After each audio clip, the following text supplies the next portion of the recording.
Assalamualaikum warahmatullahi wabarakatuh. Selamat datang pemirsa dan teman-teman semua di podcast kesayangan kita, Elfat Podcast. Masih bersama saya Bidayatul Hubil Ifa. Kita akan membahas mengenai tema dan topik-topik yang menarik dan asyik bersama narasumber-narasumber yang hebat. Di sini pada episode kedua ini kita masih ditemani dengan Ning cantik kita, Ning Hajah Lum'atul Khairat, yang masih berkenan untuk hadir di podcast kesayangan kita semua. Assalamualaikum Ning. Waalaikumsalam warahmatullahi. Alhamdulillahirabbil alamin, masih diberi kesempatan untuk bertemu lagi kali panjenengan untuk berbincang-bincang mengenai tema-tema yang menarik dan bermanfaat untuk teman-teman kita di rumah. Langsung saja Ning, pada episode kali ini kita mengangkat topik mengenai fikih wanita. Nah, frasa ini kan biasanya sudah sering dan familiar didengar oleh teman-teman semua, fikih wanita. Tapi kita itu terkadang masih kurang paham sebenarnya fikih wanita itu seperti apa. Ngoten dadi mungkin panjenengan bisa memberikan gambaran kepada kita semua sebenarnya fikih wanita itu seperti apa, biar teman-teman atau saya sendiri yang kadang masih bertanya-tanya itu menemukan jawaban. Iya. Memang frasa fikih wanita sendiri sebetulnya sangat cukup umum ya, cukup umum fikih wanita. Kalau fikih kita tahu membahas masalah hukum-hukum fikih ya, yang berkaitan dengan wanita, tentu saja fikih wanita. Dan kita tahu dalam pembahasan fikih itu banyak sekali unsur-unsur dan pembahasan-pembahasan yang berkaitan dengan wanita. Hanya saja ke belakang fikih wanita, terma ini sering dikaitkan atau lebih identik ya dikenal dengan fikih yang mempelajari hukum-hukum seputar darah wanita. Ini ketika kita membaca atau menemukan buku fikih wanita istilahnya di toko buku misalnya, kebanyakan di dalamnya pasti pembahasannya adalah terkait dengan hukum-hukum darah wanita. Meskipun secara terminologi sendiri frasa ini maknanya bisa sangat umum. Jadi ya kalau kita menemukan istilah ini di mana-mana, itu seringkali memang dikaitkannya hanya terbatas pada permasalahan hukum-hukum darah wanita. Gini kok leres karena dari teman-teman juga kadang kalau mendengar kata fikih wanita itu biasanya yang terbayang niku tentang permasalahan darah seperti haid, nifas dan istihadah. Hal-hal yang tidak bisa dipisahkan dari seorang wanita, karena setiap bulan kita menemui hal tersebut, ngoten nggih. Dan tidak ada yang punya selain wanita. Kalau hukum-hukum fikih yang lain berkaitan dengan wanita, bisa jadi berkaitan dengan yang non wanita juga, maksudnya dengan kaum laki-laki ya. Tapi kalau masalah hukum darah ini kan hanya perempuan yang mengalami.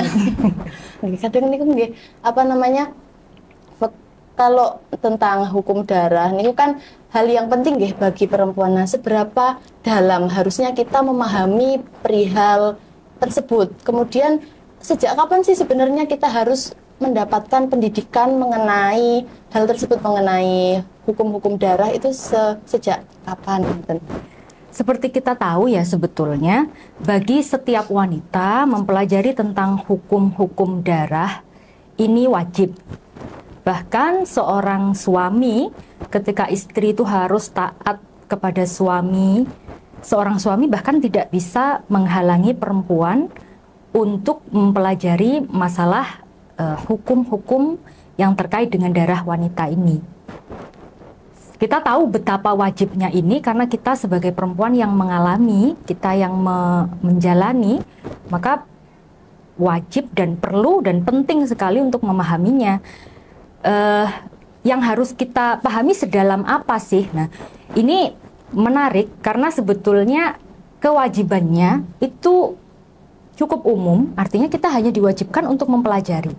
Sayangnya, permasalahan terkait darah-darah yang dikeluarkan oleh wanita ini itu bisa menjadi sangat rumit.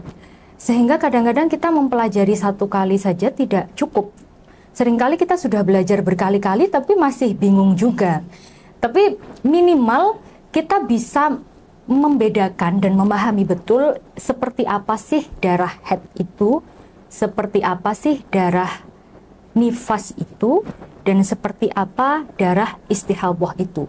Meskipun nanti ketika kita ketemu dengan satu case atau satu permasalahan, itu bisa jadi masih bingung juga. Tapi yang penting kita mempelajari dulu, tahu dulu bahwa ada darah haid, ada darah nifas, ada darah istihadah. Dan sejak kapan kita harus mulai belajar? Ya, sejak kita mengalami haid. Karena kita mengalami itu, kita sudah terikat dengan hukum-hukum yang berkaitan dengannya, maka saat itu pula kita harus sudah mempelajari dan memahaminya. Berikutnya niku, kalau di masyarakat kira-kira perkara tentang haid, nifas dan istihadah niku ada mboten kesalahpahaman yang di masyarakat itu beredar, dan bagaimana kita menyikapi kesalahpahaman yang beredar di masyarakat itu, ngoten? Mungkin kalau ada pasti ada ya, pasti ada. Kita tahu sekarang juga banyak sekali orang-orang yang kredibel yang kemudian membahas masalah haid. Mungkin yang pertama yang paling banyak disalahpahami itu banyak yang berpikir bahwa ketika kita haid batas maksimalnya adalah 15 hari. Maka ketika orang itu mengeluarkan darah lebih dari 15 hari, ya 15 harinya itu haid, selebihnya baru dianggap istihadah. Ini saya kira satu kesalahan yang paling lazim ya, paling lazim terjadi.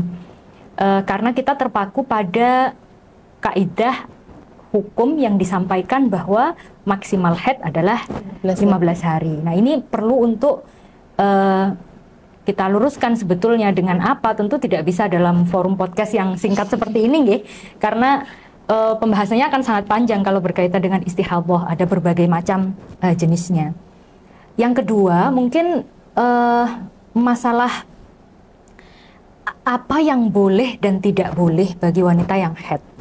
Itu masih banyak hal-hal yang simpang siur, saya kira tentang hal tersebut. Misalnya tentang wanita yang haid kemudian tetap melaksanakan wudu liqasdi ta'abbudi, dengan niat untuk beribadah. Hal ini kan sebetulnya tidak diperbolehkan karena ada indikasi bahwa ketika kita haid kemudian kita melakukan bersuci dengan niat ibadah, meskipun ibadahnya ibadah sunnah, itu seperti kita sedang mempermainkan hukum istilahnya. Ini masih cukup banyak yang menganggap bahwa tidak apa-apa saja, tidak apa-apa saja. Saya kan tidak mau bersuci untuk menghilangkan hadas. Ini padahal tidak boleh. Itu mungkin kesalahan kedua yang seringkali beredar di masyarakat. Ada lagi mungkin yang sering beredar di masyarakat, ini mungkin yang sudah belajar ya. Kita cenderung menganggap bahwa terma mumayyizah atau itu terbatas pada orang yang bisa membedakan antara darah kuat dan darah yang lemah. Padahal mustalah tersebut, istilah tersebut mumayyizah itu kaitannya tidak hanya dengan orangnya atau si wanitanya yang sedang haid. Tidak hanya orangnya bisa membedakan mana darah yang kuat, mana darah yang lemah, tapi ada syarat-syarat lain yang itu berkaitan tidak dengan pemahaman atau pengetahuan orangnya saja, tapi dengan keadaan darah itu sendiri. Ini mungkin beberapa hal yang saya kira cukup banyak kesalahan atau pemahaman yang cukup rancu ya di masyarakat kita. Dan tentu untuk menanggulangi itu ya mau tidak mau kita harus belajar lagi masalah haid itu, dan tidak dipungkiri bahwa belajar masalah haid itu tidak mudah tapi tidak sulit juga. Artinya kita sudah belajar haid pun seringkali ketika kita menemukan satu permasalahan atau satu kasus, kita tidak bisa langsung menjawab. Nah, kadang-kadang kita perlu untuk, kalau kita punya kapasitas bisa membaca sendiri dari maroji yang dimiliki, maka baiknya ya kita tilik ulang kepada maroji yang ada untuk memastikan apakah kasus per kasus ini pemecahan hukumnya betul seperti ini. Kalau kita kesulitan misalnya dalam membaca sendiri maroji, atau kita merasa kapasitas kita ragu dengan kapasitas kita sendiri, ya bisa bertanya kepada guru-guru yang kredibel, yang lebih memahami sehingga bisa dibacakan marojiknya untuk kita. Ini kalau masalah ini mungkin saya juga belajar dari Kiai Nasir ya. Kiai Nasir itu meskipun beliau itu saya yakin adalah orang yang alim dalam masalah fikih, tapi beliau ini juga kemana-mana selalu membawa kitab. Setiap mendapatkan pertanyaan, saya satu kali berkesempatan untuk melaksanakan ibadah haji beliau, dan satu kali melaksanakan ibadah umroh bersama dengan beliau. Di waktu-waktu tersebut beliau tetap membawa kitab. Dan kitab tersebut ketika ada permasalahan, ada yang bertanya, meskipun sepertinya ingat jawabannya apa, untuk meyakinkan beliau selalu membuka kembali ke kitab-kitab atau maroji-maroji yang mu'tabarah tersebut. Mungkin kalau zaman dulu itu kan zaman dulu ya, masih kita pegang kitab asli. Kalau zaman sekarang saya rasa fitur-fitur atau aplikasi Maktabah Syamilah dan lain sebagainya bisa kita masukkan ke dalam gadget sehingga tidak perlu membawa yang ini. Jadi ya mau tidak mau untuk menanggulangi kesalahan tersebut ya kita harus belajar dan tidak berhenti belajar masalah haid, karena contoh kasus dan permasalahannya itu bisa sangat beragam, sangat banyak, bisa kadang-kadang di luar contoh-contoh yang sudah pernah kita pelajari gitu. Nah itu kadang juga dilema gitu, kayak sudah ada di kitab tapi kok beda atau seperti apa, itu kadang menimbulkan dilematis untuk yang melaksanakan. Sudah belajar tapi kok prakteknya seperti ini ternyata tidak gampang, dan mungkin ya itu tadi seperti yang Panjenengan sampaikan, tidak gampang tapi juga tidak sulit perkara ini, dan nggak ada habis-habisnya kalau kita membahas tentang haid, nifas, dan istihadah itu sepertinya tidak ada habis-habisnya.